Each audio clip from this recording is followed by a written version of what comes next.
live. I've got it now, and everything's good. Okay. It's good to go. All right. We're gonna just do a quick test, right quick. Right. Facebook's good too. The lives. Testing one, two, three. Could you hear her loud and clear on that one? Testing one, two, three. No. I need you to turn the audio on. And it's not coming through. Go to the piece of hardware, Yep. and it's mic one. Make sure the audio is on. He's on the desk, the small desk. Mic one red. When you say mic one, are you talking about on the road?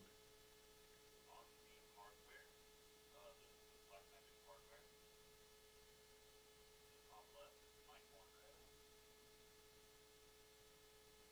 Like it's on.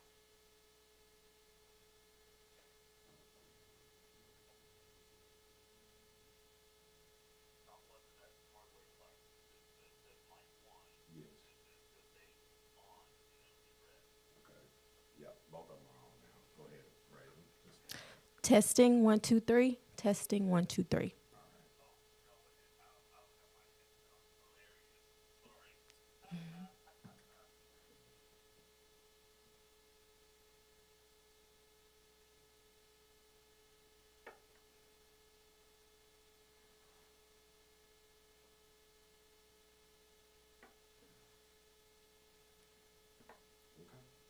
Thank you, sir.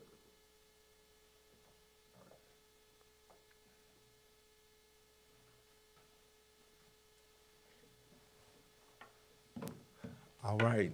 All right. Welcome, everybody. Welcome, welcome, welcome. Thank you so much for joining us today. And as we discuss Black inventors, Black inventions, their contributions, the importance of those contributions, historical context for the contributions. Look, there's a lot we're going to try to cover in this in the next 45 minutes to an hour with everyone. But we'd like to thank you for joining us today. We've been able to share this information at the schools in Northwest Arkansas. And so our schools have been so receptive in Northwest Arkansas, allowing us to come and to share this, particularly during this month, during Right. Black History Month. And so being able to do that, it's been great for Music Moves, but we wanted to discuss a little bit further, do a little in-depth dive on contributions of Blacks. Sure. Yeah, as far as, and so today with me, I have Raven Cook, and Raven is just one of those individuals that gets it done everywhere. She's currently, she finished at the university, but she's working on a master's degree in art history now. She did her bachelor's in history, and now she turned around, now she's doing art history. So, Raven, go ahead. You can say a little bit. Yeah, I am a resident of Fayetteville, and I'm super excited to be here and talk about Black history. Anytime I get a chance to talk about Black history, I'm there. But yeah, I've spent most of my life studying the topic and also really just trying to make sure other people had an awareness of it. And now I'm completing my master's in May, so I can continue to find ways to support the community through education. Thank you, Raven. Look, and I'm telling you, she's one of a kind. If you need to get something done in the community, she's also one of those community activist people too. And so we're grateful that you're in Northwest Arkansas with Yeah, us. it's great to be here. Look, you are that person. So I tell you what, one of the things we're going to do is we're going to go ahead and just kind of show everybody the 25 inventions. Yes. And then after that, we'll go ahead and cut to come back to us, and Discussion, yeah. we'll go straight into discussion. So. Awesome. Stand by, everybody, because today I am doing all of the production work right here. That's why I got 2 laptops, a cell phone, and all that good stuff. So here we go.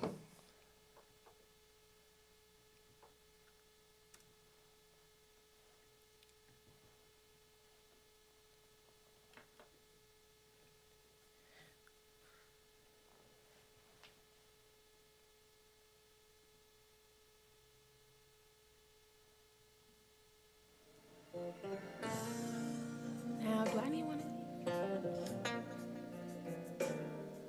Good morning. My name is Reggie James, and I'm with Music Moves. And today, we celebrate inventions by Black inventors that have changed the way we live, play, and do everything in America.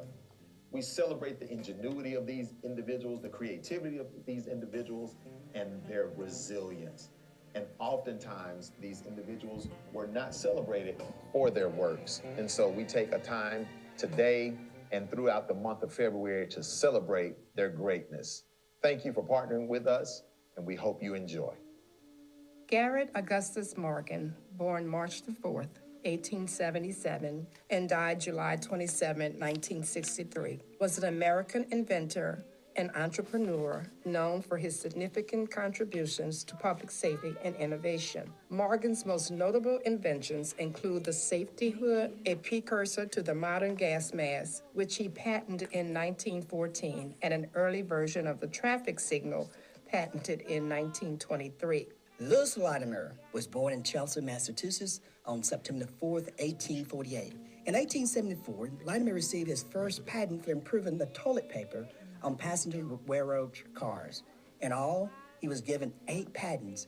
He is popularly known as the inventor who prepared drawings for Alexander Graham Bell patent application for the telephone. In 1890, Louis Latimer published a book entitled Incandescent Lighting, a practical description of the Edison system.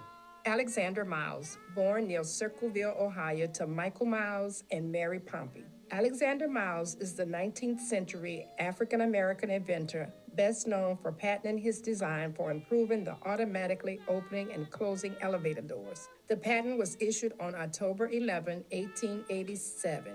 George T. Sampson, born July 24th, 1861, died December 26, 1940, was an American inventor best known for his improvements to the clothes dryer.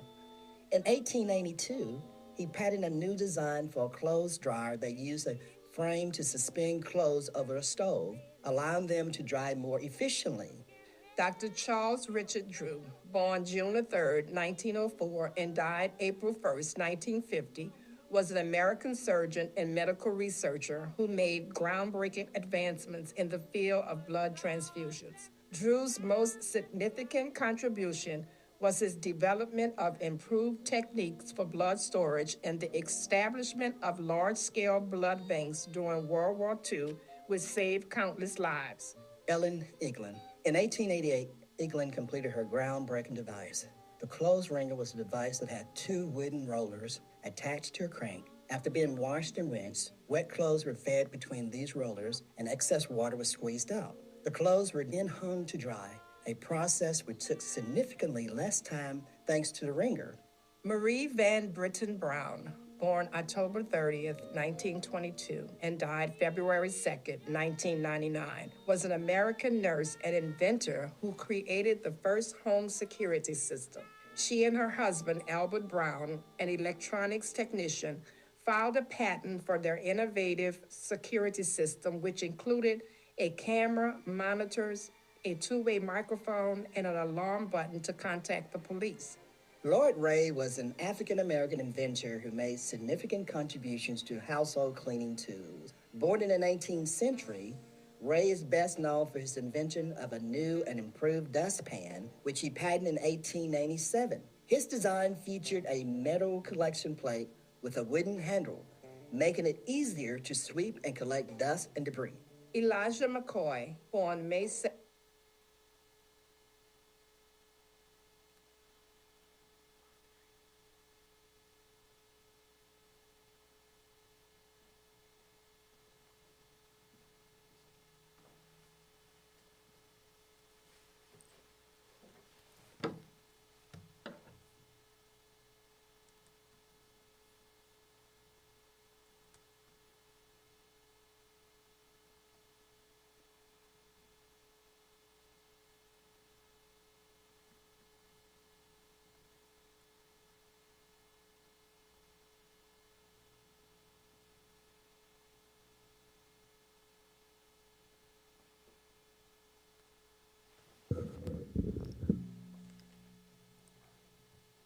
We're going to switch back right quick while we're having a little bit of technical difficulty there.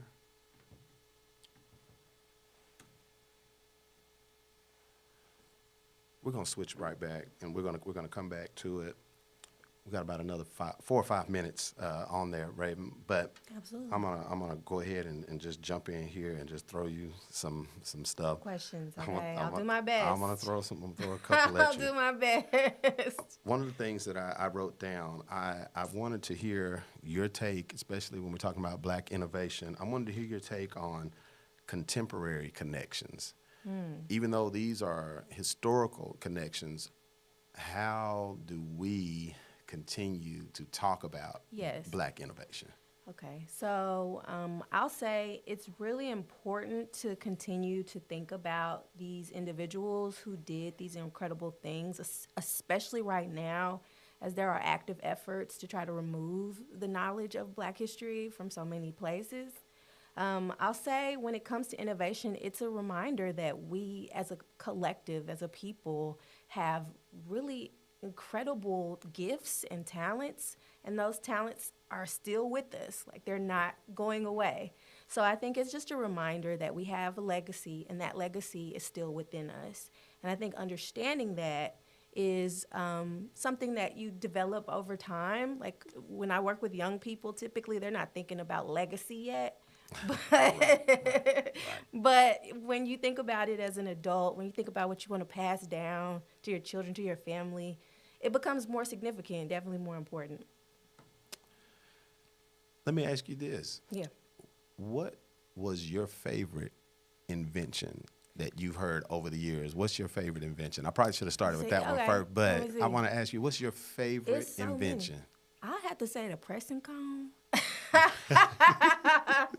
It's been with me so long. I don't think it was on the list, but Annie T. Malone, yeah, I love the pressing comb. I thought it was really an important invention. I grew up with it, the smell of it, just yeah, I like the pressing nostalgia comb. of Yeah, that, it's just nostalgia. Yeah. Yeah. My grandmother, she did hair in the Yeah. town that she in Exactly. Fayette, Mississippi, and Yeah. so on Saturdays it There would you just go. be a The pressing line. comb. It would be a line of people Exactly. coming to get their hair done. And it was just community. I know growing up, we had painters that would come to our beauty shop. We had, people who were historians, local historians. So we had like a ton of women coming into the shop reflecting some really powerful things. And it all circled around this invention that this Black woman made. So it was like a constellation of Black women supporting other Black women. It was really great. And even being able to, like you say, to use it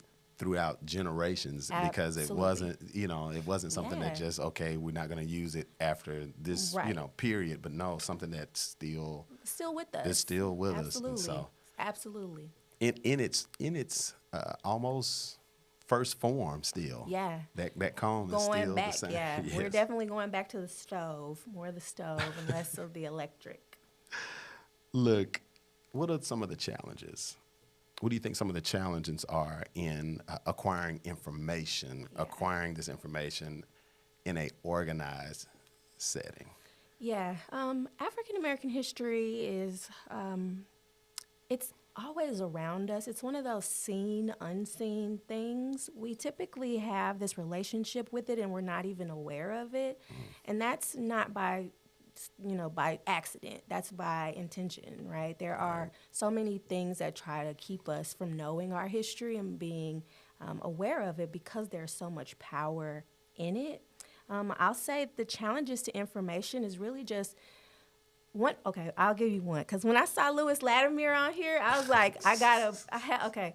One thing I struggle with as a historian, but also with Black history, is that we take the images, especially as an art historian, we take the images of our figures and we put them with other people. And social media has really started to make this a thing. I know during the time when there was the Alabama in Montgomery, they had the Alabama Brawl. And there was all this talk about the chair, and they created a name and said this person invented the folding chair. And they used Lewis Latimer's image, and it was circulating, and people were believing it. And I just was so frustrated. No, that's Lewis Latimer. Like, it was just, and you couldn't be on enough channels to disrupt what was coming so fast.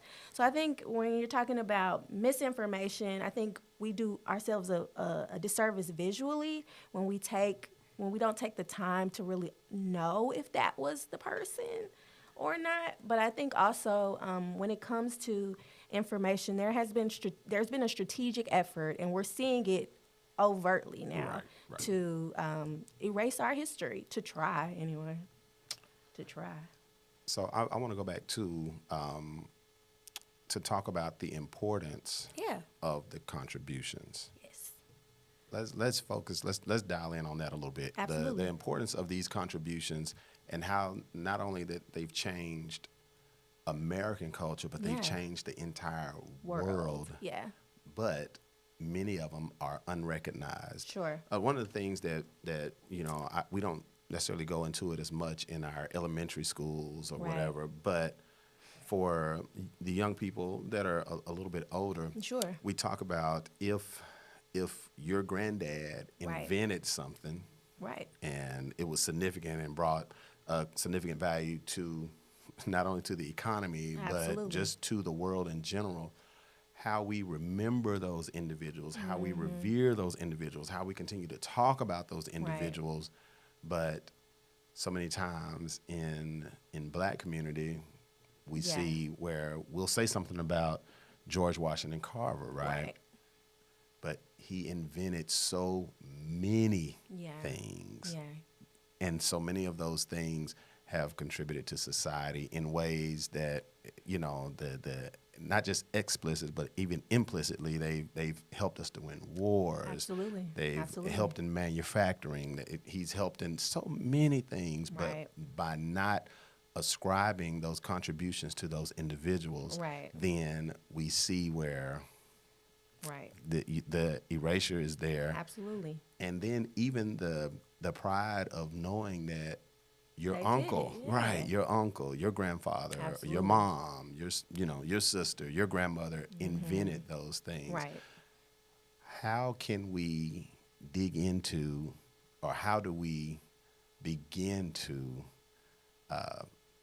climb that mountain Of dealing with to get Yeah. the information out? get the 'Cause you were talking about misinformation, but to get Yeah, the to get information. Yes. out. So I'll say I had the opportunity earlier this year to go to the Legacy Museum in Montgomery, Alabama. And I have studied Black history my whole life.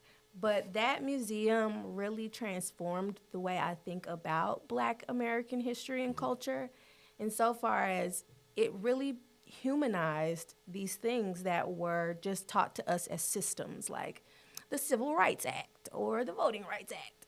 But to have someone see the cause and effect that Black people experienced because of it was really powerful.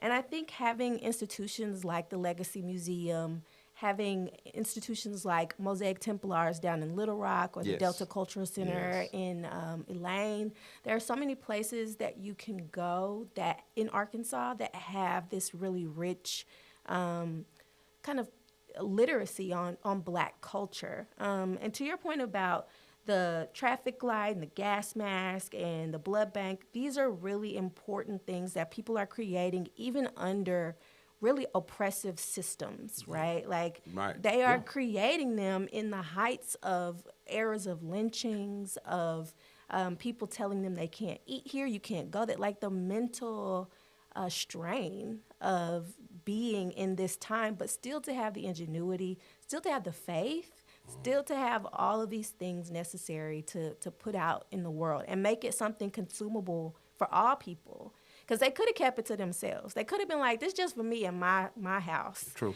But they said, no, this could be a useful tool for all people. And that's how Black America tends to function. We create these things out of love, and they just spread and become these things that create a new world. So, yeah. Look, that was the perfect answer. Oh, thank you. Thank That you. was the Thank you. perfect answer. And I'm sure those that are listening are thinking the same thing. That was the perfect Yeah. example. But you said that you were going to mention something about avenues for people to To get yeah, to get information. information. Right, because everybody's not studying Yeah. African American history. Everybody's not, Everyone going doesn't to, have access. access, yeah. So what are some? Well, I would encourage people who are beginning their journey in African American history to just start with the basics, right? And that doesn't mean, you have to have this overview of history.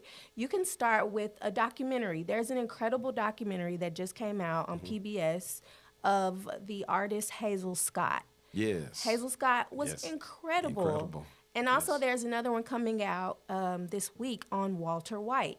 Nobody really knows about Walter White, but everybody should know about Walter White, especially in this moment when there's so much happening. And he was so influential in his time in the NAACP.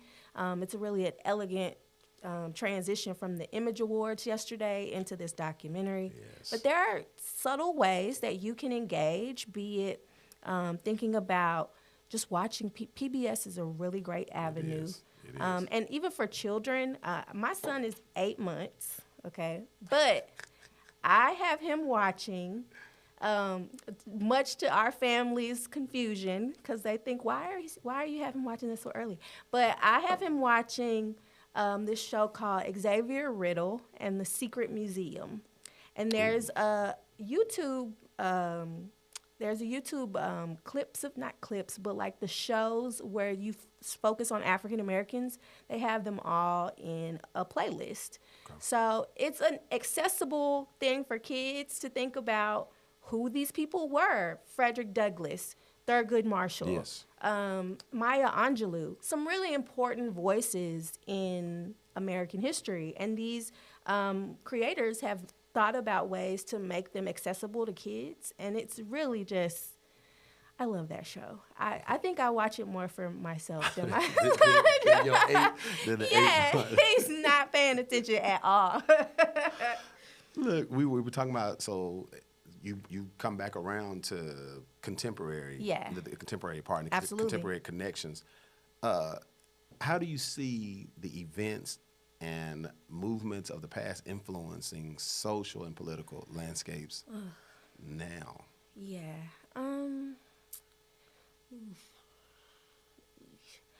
Well, for one, I really feel like we are not as conscious of what has happened.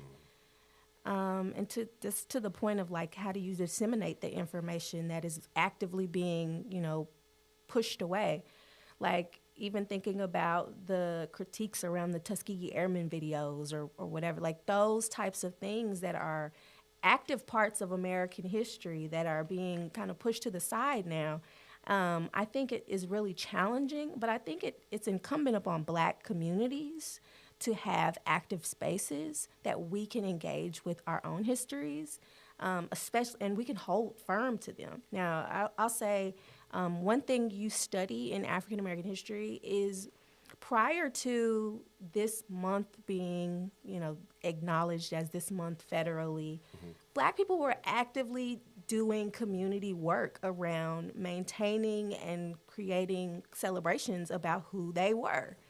And it didn't, it wasn't like, white people had to be there, Latino people had to be there. It was just Black people in community saying, Frederick Douglass did this, and acknowledging it, be it in the circulation of papers that they had given out, or even how they were distributing children's books around the country. I know when the Smithsonian of African American History opened years ago, the late Congressman John Lewis gave a speech, and he talked about receiving one of the books that was tied to the Negro history, and how that compelled him to think about broader ways to see himself in the world. I'll say it's really, especially right now, thinking about policy.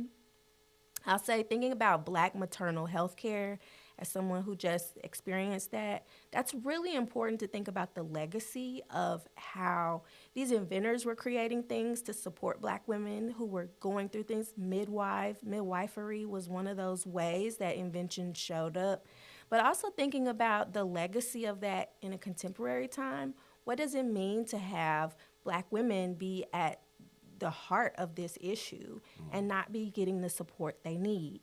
So those are kind of like policy things that are not being discussed in a historical context by a mass of people.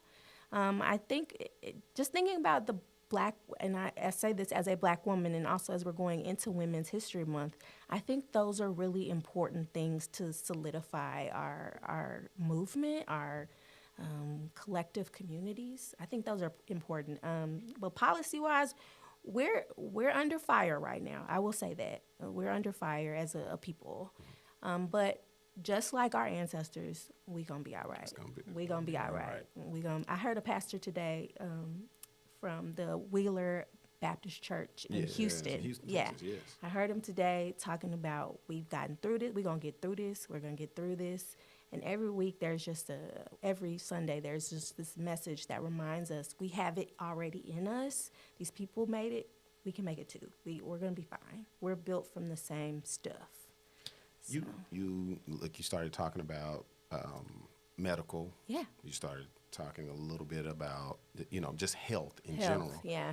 And I couldn't help but to think about the one that everybody's familiar with is Dr. Charles Drew. Yes. And the importance of Yeah.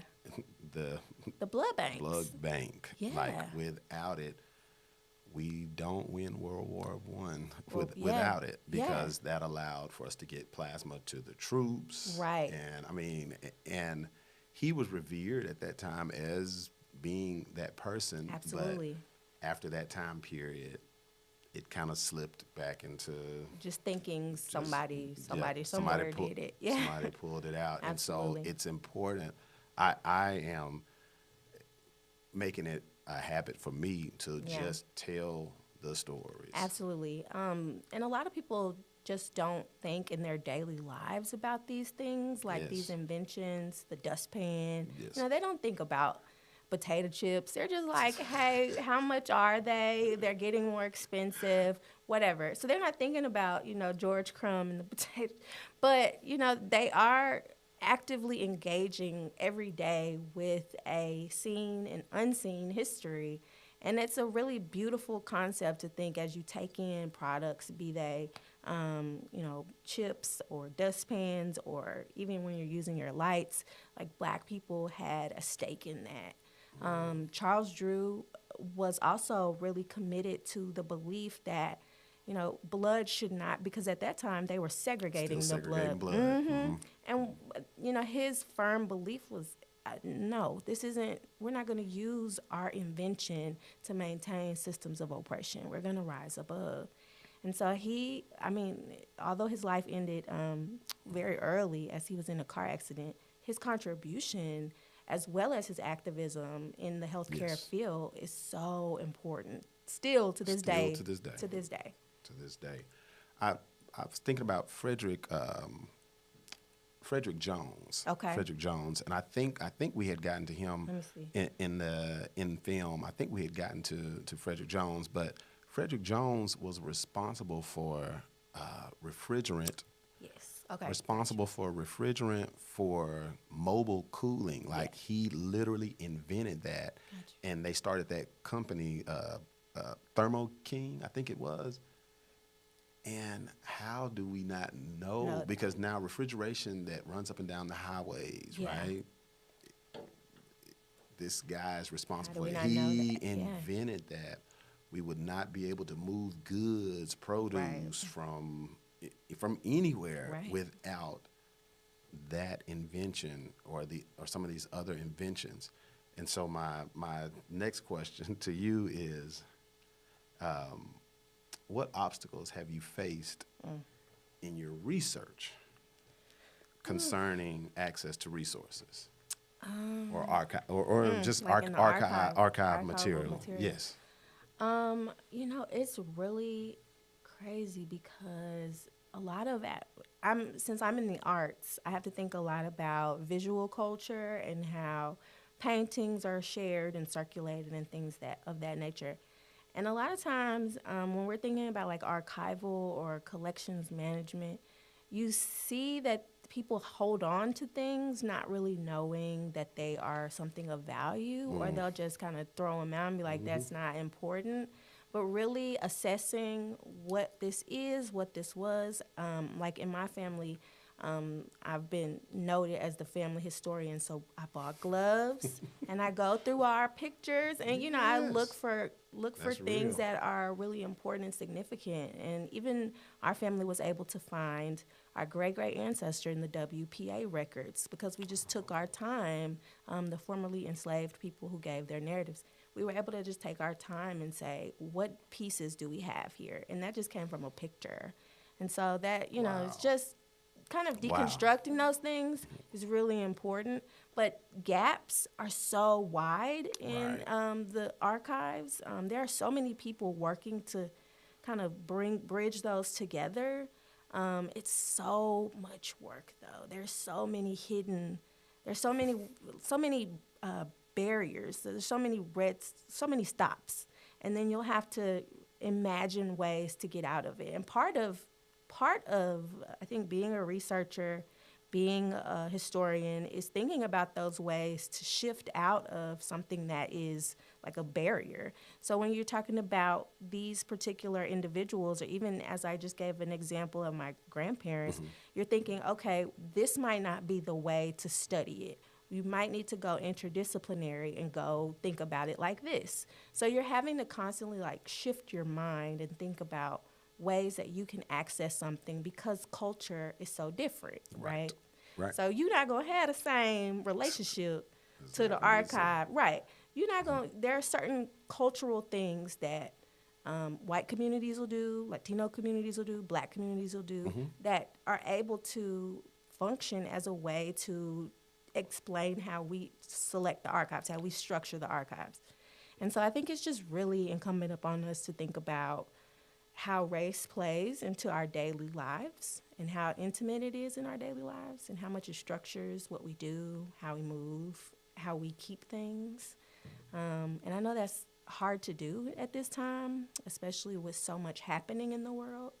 But it is really critical to think, you know, about the fact that we have racialized archives. They're alive, but they're still racialized, and we're not engaging with them the way we should. So, yeah. You saying that we're both in grad school right now. Yeah. I'm with Dr. Jeffrey Allen Murdoch and Dr. Herzog over there in the Sacred music. music. Yes, the Black Sacred Music program. And our research, our main, or I guess she's our main professor for research is Reverend Dr. Alicia Lola Jones. And she, when you said those words about us having to shift how you acquire this information, Absolutely. she's telling us all the time, I'm telling you now, you're gonna run into a roadblock. Roadblock. You have Gonna got need to to be figure it, able to, even though we're talking about Black sacred music, you're gonna be able to, you need to be able to look at it from ethno music Right. or whatever to Exactly. be able to pull this information Exactly. together. And I guess that's why it is important right now. And I see other areas trying to get archival information together. I saw Sure. at SMU, like they just did a huge grant down there for Yeah. Black sacred music just Yes.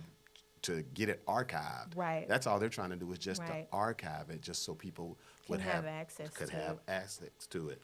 What strategies do you believe would be the most effective in teaching Black history to diverse Oh, okay, audiences? I have had the opportunity to teach several diverse communities about our history, and it's always a different, you know, audience. But I think creating community in that space by acknowledging, hey, we're talking about people who lived, who loved, had families, had children, had loves. We're talking about people who lived. And just because they might be racially different than you, or have a culturally different experience than you, or racially identified differently than you, there's still that concomitant understanding we're human beings at the core of it, and that there are systems that are coming to like come against certain people because of the way they look. So you have to be open. I typically will start, it depends on if I'm speaking to an older group or a younger group. If I'm speaking to an older group of diverse people, I'll typically use a quote from James Baldwin's The Fire Next Time, where he talks about once you have this knowledge, you're accountable for it. You're accountable for what you do with it after. So The Fire Next Time is small, it's a quick read, but it's definitely powerful and can really be helpful for this time that we're in. For students, I tend to start with art. That's why I'm in art history. I'll try to get in a visual something and bring it in as a way to leverage their curiosity and then just grow from there. So those are my methods, subtle, but yeah. And I actually that particularly since we're in Northwest Arkansas Yeah. and the communities that we are in Yes. regularly are going to be a diverse Predominantly, pool yeah. or predominantly white, right? Yeah, and absolutely. so being able to instruct in those communities Yeah. is important. Yeah, I think you also have to be cognizant of the fact that people are coming with a desire to learn and to be open to that learning because they don't know and you have something, but also to be open to their experiences as well. So, like, not just dismissing the fact that they are of a different racial identity Right. than you, just saying, like, how can we collectively come together and share history? History is real, and history gets a bad rap in schools. It gets a really, I was talking to one of my oldest friends last night, and he said, I hate history. And I almost thought about getting up, but I didn't. We had dinner. But history, I told him, I said, history it's not history, it's how it's taught. History is a love language. History is how we live. And if you're not tapped into the passion, the beauty of it, thinking about the way people overcome, it's just, I don't know. What else would you study? Like, why else go to school? But, yeah. How can educators, and Yeah. here's what, how can educators ensure that Black history is integrated? Absolutely. So there's a great book called Culturally Responsive Teaching and the Brain. And I want to shout out Dr. Alicia Smith, who recommended that book to me a couple years ago. That book is my, anchor. Because what the author, Zaretta Hammond, is encouraging people to do is think about the different disciplines that you're working in, be they math or English or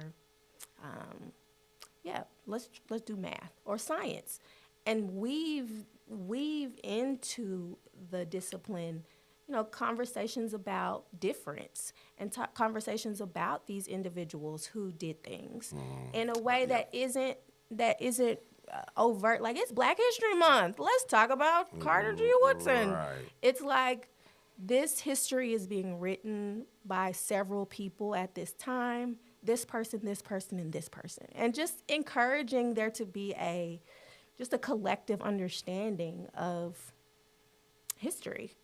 Like, it's part of American history. Just weave it into the things you're doing. I have had really incredible teachers. As I used to be the director of the state's Black History Museum. And one of the things that we thought about doing, because we worked so intimately with Arkansas African American history, is how do we take the things that the individuals who were notable or who are notable for their contributions, how do we take those things and make them accessible to kids? So one example, Joseph Carter Corbin, who also has a relationship to the University of Arkansas. Okay. He's got a huge painting in Old Main, and I love that painting. It's my favorite. But he was a mathematician.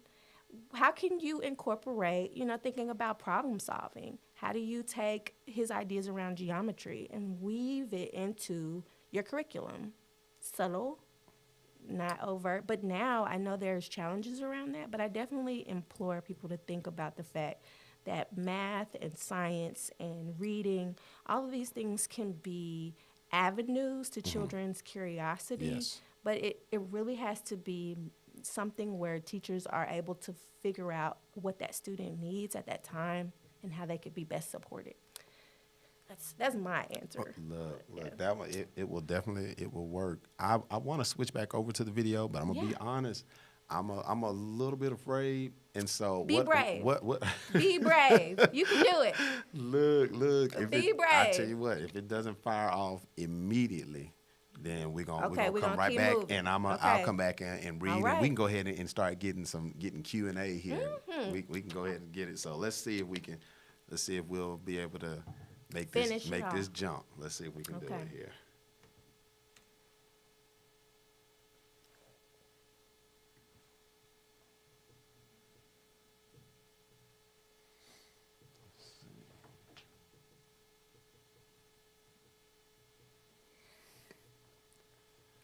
It's not giving.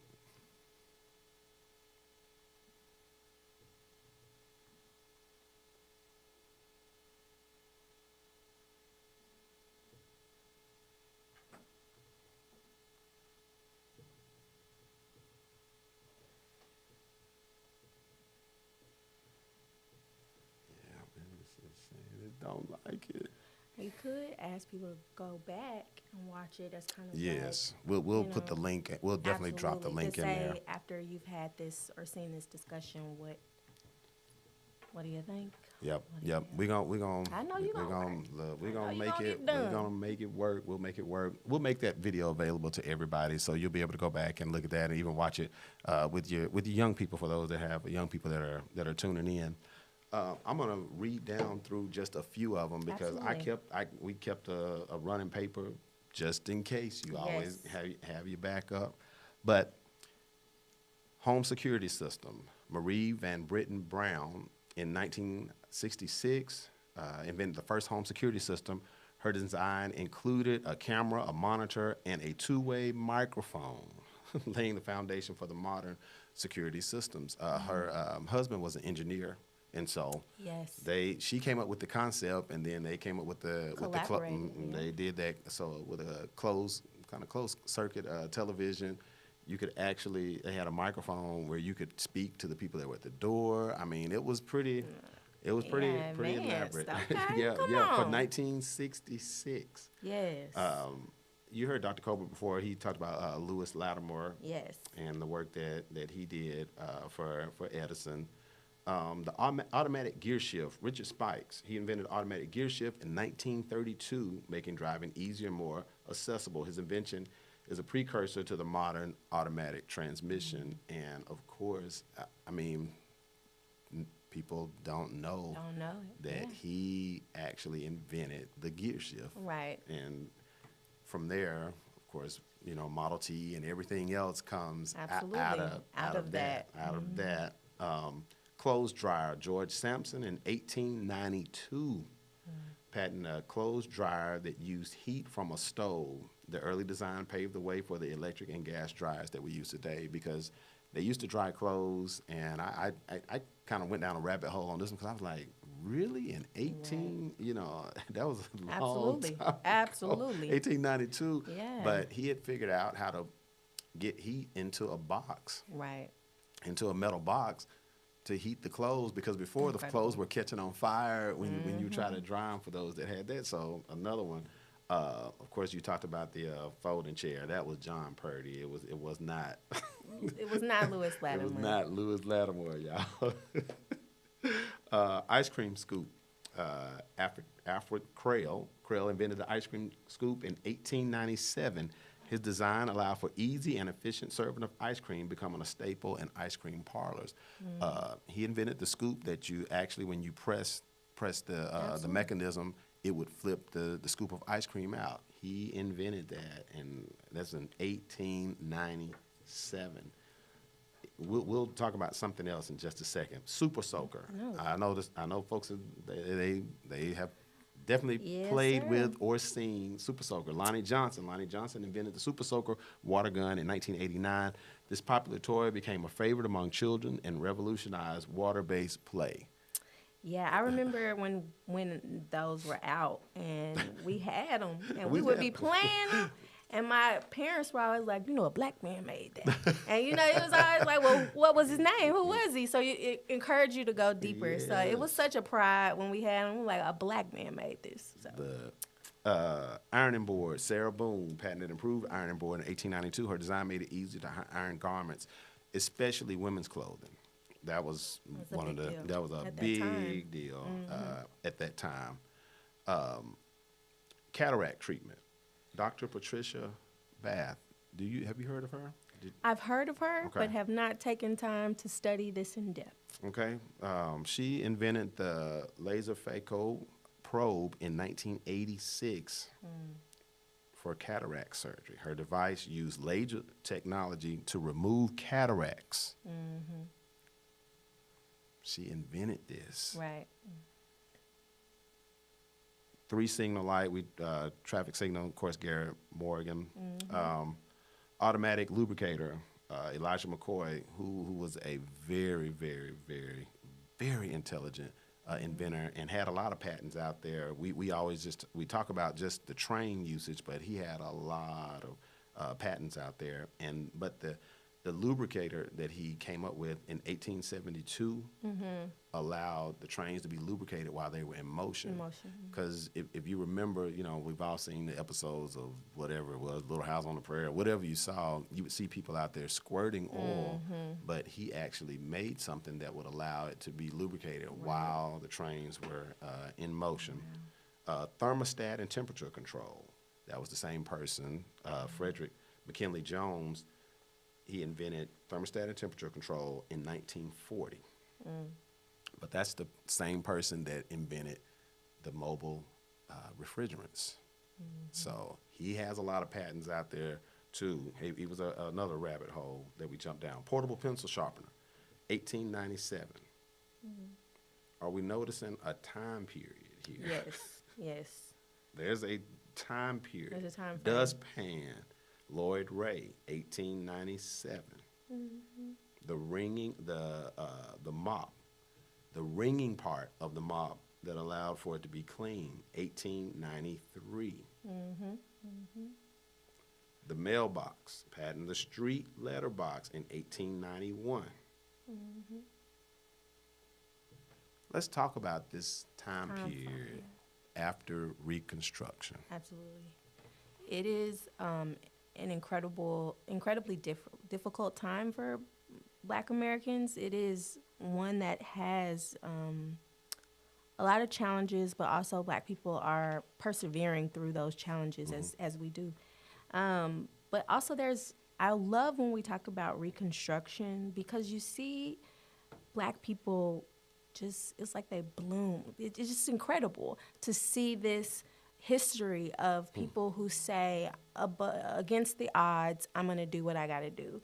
Whether it be an 80-year-old woman going to learn to read so she can read the Bible for the first time. Yes. Or be it even children who were really dedicated to learning about education just so they could have access, right? What does that mean to be equal? But these individuals, and as we were talking about the patents, I thought about how many patents we'll never Didn't know. make it. Because of systems of inequity. Like what does it mean in structural racism, what does it mean to know that these individuals could break that ceiling? But there's so many. But there's so many who could didn't. not, right? And what does that say? Oof, that's a whole different. That's a whole different ballgame. But the 1890s are a particularly interesting time because there's so much going on in the United States around the development of. You're starting to see Jim Crow kind of peeking out. Plessy versus Ferguson, which is a case that Homer Plessy wanted to test the train system. It was a whole activist moment. But Plessy versus Ferguson is ruled in 1896, and that is basically separate but equal. So that is what becomes the status. This becomes the legal language of Jim Crow. So you kind of have this leading up to that moment. You see Ida B. Wells in her autobiography kind of talking about the way she was treated on the train, just some of the ways that, she had to engage with people on the train. There are subtleties, but then there are overt, violent, responses, especially thinking about lynchings and thinking about the relationship of people who were trying to vote and build the vote. So, that time period is particularly challenging to study. It's tough. Man. It's tough. During that time, we saw advancements that like never before. Absolutely. Right? The Because, industrial era, You yeah. see all of these In- a lot of these inventions, not all, Yeah. but a lot of these inventions fell into that particular time period. Absolutely. And to do that, like you said, against everything that they much. were facing at the time was incredible. I think Yeah. we had the most senators still was doing Reconstruction Right, right right. afterwards, and so when people ask the questions, and Yeah. we don't have time to talk about that right now, but they ask how are things moving forward, or have Right. things. Sometimes the answer is just a not Not really. Yeah. it's just it's a not really, Right. and us not being able to get this information Right. to people only, and I think that's the deal, is that when people find out more, typically Absolutely. people become enlightened. Absolutely. So I think that the challenge is, or the thing that comes up against us many times, is that people don't want to hear the information, Right. because we don't want to change It whatever is- our habits are, yeah, or it is whatever the way difficult. we disseminate information or get information out, or misinformation, should I Right. say. Then people don't want to do those things. It is difficult, and that's one of the critiques that I've heard about when people don't want to learn Black history, Black or white or any other racially identifying community, but particularly Black people. You'll hear them say, I want to know our history, but also I'm aware that it's gonna make me angry. Like it's gonna cause me to get angry to know that they had to go through all of this. And I feel like you have to negotiate that anger. You have to lean into it and figure out like how to use it to channel you into doing something else, to help share those stories, as opposed to just seeing anger and pushing away from it. Also, when you talk about white communities are hesitant to engage in thinking about these systems because they're still happening. There are a lot of systems that are just sustained. And it's a difficult thing to discuss because it is a lot Absolutely. of times it is tied to how we vote, the prohibitions of our vote. But I will say, you have to lean into it with curiosity, and you have to have an educator who is willing to talk about justice and truth and go there with you. And that's a tough job for an educator. That's a tough job. That is a big call, but Yeah. but guess what? We got to do it. We got to do it. We have to do it. We have to do it. Look, in the comments, go ahead. We'll do some. We'll have Q&A for like the next 8 minutes or so. Okay. But if you're on, go ahead and jump in there and send us something in the chat on YouTube or on Facebook, and we'll keep moving. Yeah. We're not gonna wait a long time. We're not gonna wait a long time. While someone might be typing out something, I want to look to the future now. Okay. I want to look to the future. How do you see technology playing a role, or digital media playing a role in the preservation and promotion Yeah. of Black History and history. culture. Mhm. Yeah. I think it's really interesting, just like these individuals and those our ancestors whose name we don't know, but who were creating significant things that were necessary to the cultures that they lived in. I'll say, as we move into like a technological time frame, I think that there will be a lot of uses that are really uplifting, ways to bring people together. But I also think we have to be mindful of how we engage with one another and thinking about some of the posts we do, some of the things we're talking about. I think we really have to shift our focus right now as a community to what we need to do collectively to stay strong, especially during the age of technology development.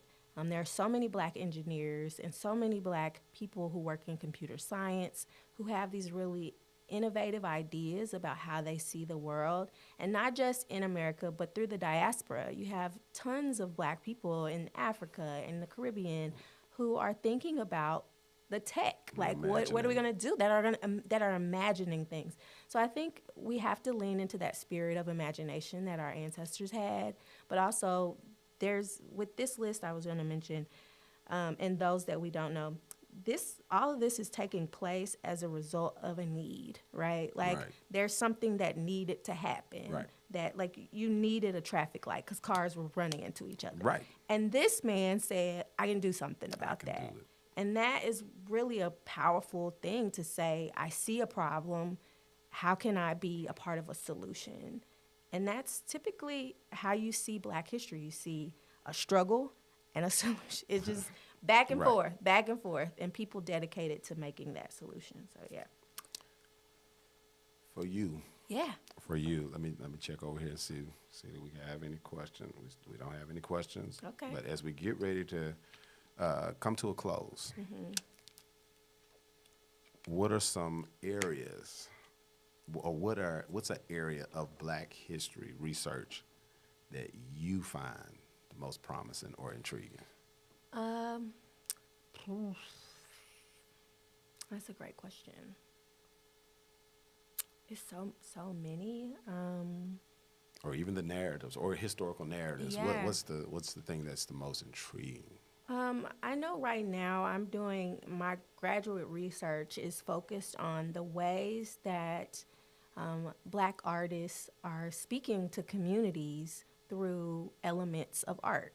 So color, line, shape, texture. They're not necessarily writing on the canvas, not in all situations, this is what we should do, but they are employing things that are culturally connecting to their communities, and it encourages people to get in line and get engaged with the political tides of that time. And I'm looking primarily at the 1960s, where there is so much happening. And the group that I focus on as a case study is AfriCobra. AfriCobra stands for the African Commune of Bad Relevant Artists. And they are incredible. If you have an opportunity to look at their art, please do. If you have an opportunity to engage with some of their information, please do. But the canon of art history is really open to imagine and to be thinking about ways that we can think about our stories and the ways that we can talk about our culture in ways that haven't been done before. So I think my work right now is trying to figure out that access point to how do we say, if you're looking at the color red or the color blue or anything like that, there's more to it than just blue. And I know a great text that just came out is Black and Blues by Imani Perry, where she talks, the whole book is about the color blue. So, I mean, there's work starting to happen on not necessarily the systems, but the symbolisms and the deeper parts of our community that we can mobilize to bring people together for political change. So that's where I come in as an art historian and low-key artist. But yeah. Okay.